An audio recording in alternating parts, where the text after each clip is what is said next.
On the 12th of August, 1915, men of the Norfolk Regiment walked into broken country near Suvla Bay at Gallipoli. Some were later found dead. Many were not. 50 years later, a New Zealand sapper said he had watched them walk into a cloud, and that the cloud had carried them away. This is not the official history.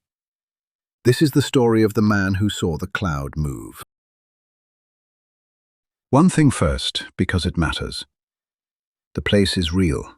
The men were real.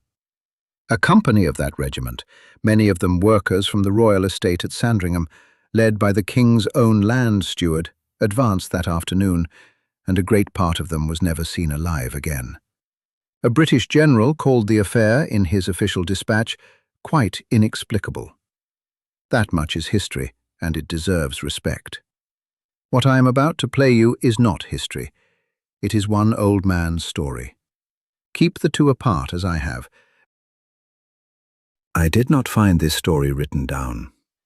It was spoken once into a reel-to-reel recorder at a veterans' reunion in 1965, on the 50th anniversary of the landings. The man speaking was a New Zealand sapper. He never gave the recording to anyone. It sat in a box of reunion tapes that I bought decades later, from the estate of the man who had organized the gathering. I have cleaned it as best I can. His voice is steady for most of it. Near the end, it is not. He begins by saying he has never told this to his family.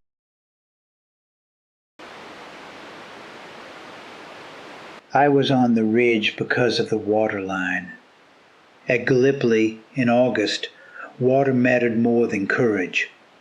I was a sapper, attached to a New Zealand engineering section, and that afternoon I was up above the plain, where I could see a long way. The heat made the air shake. Below me, the ground ran down into a shallow valley, with a wood at the far end of it. Not a proper forest, scrub oak and thorn. The kind of low, tangled stuff a man could walk into and lose the fellow beside him within 10 yards. I noticed the cloud first, because it was wrong. There was smoke that day. Everyone remembers that. Scrub burning in the heat, dust rising from the dry beds where the streams had been. A man could forgive himself, later, for mistaking one thing for another. But this was not smoke. Smoke moves. This waited. There were 5 or 6 of them sitting on the ground that day, low and dense and gray, and the others behaved as smoke and dust behave. They drifted, they thinned at the edges, they came apart in the wind. This one did not.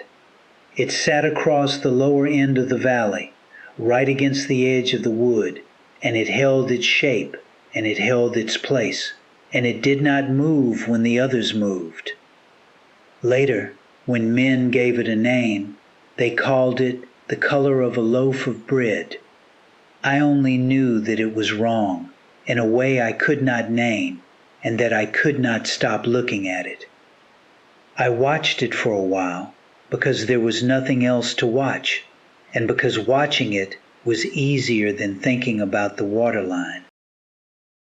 And then the regiment came up the valley. I knew they were British by the way they moved, in good order, in column, advancing, a long file of men coming up toward the wood. I could not read their badges at that distance, but I could see they were fresh troops, not yet broken by the place, because they kept their dressing and they kept their pace. They were too far right. Even from the ridge I could see it.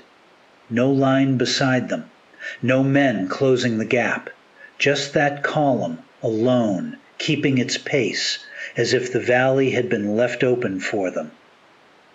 I remember thinking, with the tenderness a tired man feels for men who are not yet tired, that they did not know yet, about the water, about the gap on their flank, about any of it.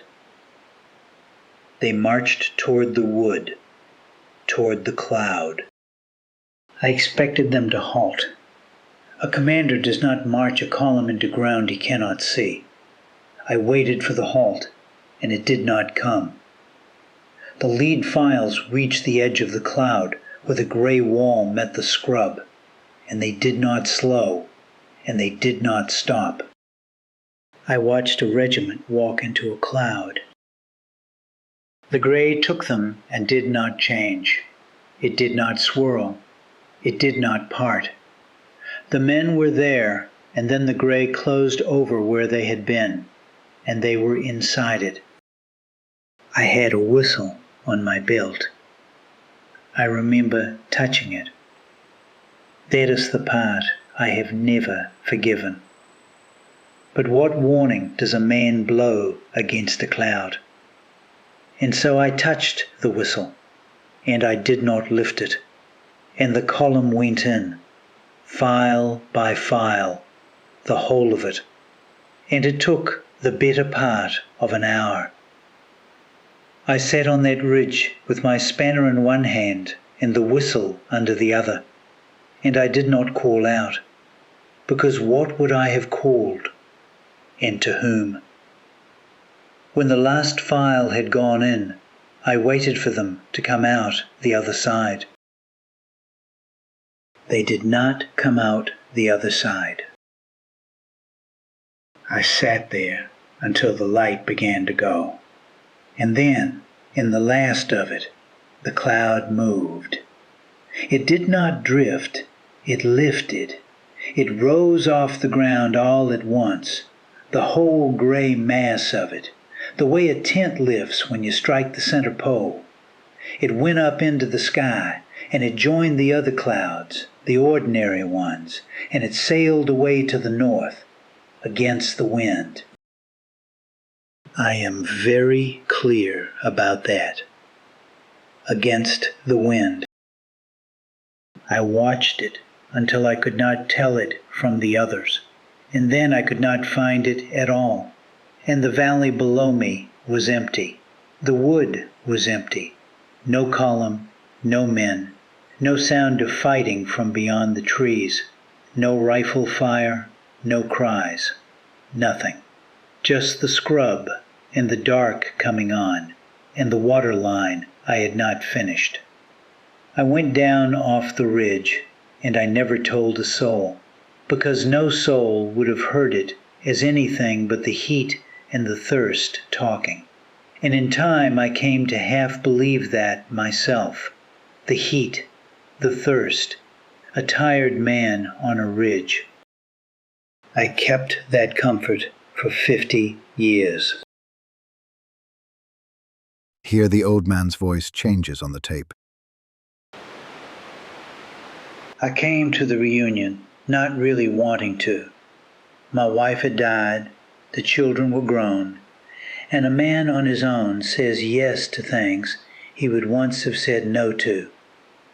On the second evening, in the function room of the hotel, there was a display. Photographs. Regimental photographs, the kind taken before the units shipped out. Rows of young men squinting into an English summer sun, named on a card below. And I stopped in front of one of them, a British company, Territorials. The card said Norfolk, an estate. The photograph taken in the spring of 1915, before they sailed. I do not know why I looked so closely. I looked along the rows the way you do, not seeing them, and then I stopped. Because in the third row, fourth from the left, one of the young men had his left hand raised, slightly, as if shading his eyes from the sun. And I knew that hand. I knew that gesture. And the knowing went through me like cold water. I never met the man. I want to be clear about that. I never spoke to him, never shook his hand, never knew his name. I was too far away that day to see a face. At that distance, in that heat, through the shaking air, you cannot see a face. It is not possible. I tell myself that. You cannot see a face. But you can see a man lift his hand. You can see that from a ridge.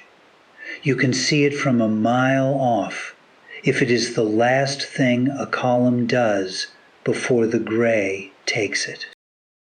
And the card beneath the photograph gave his name and his age, which was 19, and the date he was reported missing, the 12th of August, 1915, and 3 words: no known grave.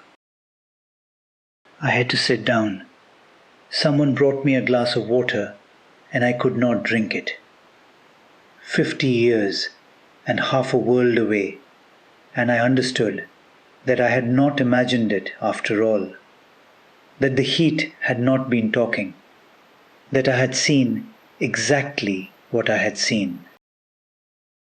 And the worst of it was not the recognizing. The worst of it was the hand. In the photograph, his left hand was raised, slightly, as if shading his eyes from the sun. An ordinary thing. A boy in a spring photograph, squinting, before he ever sailed. That was what I remembered, not the face, the hand. Because he had lifted it the same way, 50 years before, on the ridge below me. Raised his left hand slightly, as if to shade his eyes, in the last moment before he stepped into the gray. The same hand, the same lift, as though he had seen something ahead of him in the cloud, something bright, and had raised his hand against it and walked toward it, the way you walk toward something you have been promised. The recording ends there. There is a sound that might be the old man pushing back his chair, and then the tape runs out. The history briefly, and then I will let you go. The disappearance was real. After the war, in 1919, a Graves officer searching that ground found the remains of a number of the missing behind the old Turkish lines where they had fallen or been taken. They were given graves. Not all of them were found. A great many were never found at all, and remain to this day among the missing of Gallipoli. Names cut into stone, and nothing beneath. The cloud is a story. A New Zealand veteran really did describe something like it, decades later, and from his account the legend grew. And the legend is almost certainly the way the human heart does its work. On a thing too large and too cruel to carry plainly, it turns the loss into a marvel, because a marvel can be born and a slaughter cannot. I believe that. I want you to know that I believe that. I only wish I had not also found in the same box of tapes the organizer's handwritten list of who attended that 50th anniversary reunion, because the sapper who made this recording is on it, and beside his name in the same hand is a note that he did not stay for the 3rd day, that he left in the night without a word to anyone, that his room was found in the morning made up and empty, his bag still on the bed, and that no one at the reunion, then or afterward, could ever say where he had gone.